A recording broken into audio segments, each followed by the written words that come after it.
et nous ne voulons donner de leçons à personne.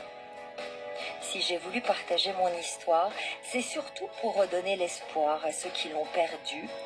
Comme le dit une chanson que j'ai composée récemment, il n'est jamais trop tard. Il n'est jamais trop tard, allez fonce, il est l'heure. Donne-toi sans rancœur, c'est le but du pouvoir, il n'est jamais trop tard.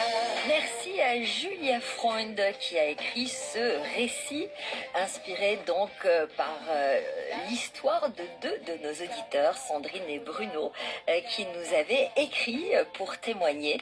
On vous conseille d'ailleurs de faire la même chose si notre émission vous inspire et si vous avez envie que nous partagions votre histoire d'amour. La réalisation est signée Kevin Ousti. Et pour en parler de cette magnifique histoire, je reçois Sandrine, dont je viens de vous raconter le parcours étonnant.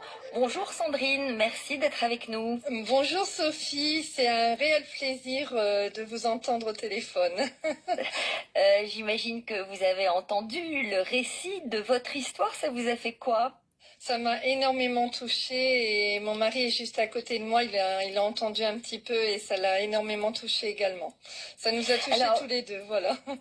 Vous étiez d'accord pour nous écrire, pour écrire à Europe 1 ? Vous étiez d'accord tous les deux ou c'est votre propre initiative ? C'était un accord tous les deux. On était d'accord tous les deux pour faire cette histoire extraordinaire. Pourquoi avez-vous souhaité partager votre histoire ? Parce que ça nous tenait à cœur et par rapport aux épreuves qu'on a surmontées, c'était pour le dire aussi qu'il n'est jamais trop tard pour faire les choses et puis tant qu'il y a de la vie, il y a de l'espoir. Voilà, l'espoir fait vivre, c'est important parce que il y a beaucoup de gens qui ne croient plus en l'amour après des épreuves comme moi j'ai passé ou que mon mari a passé.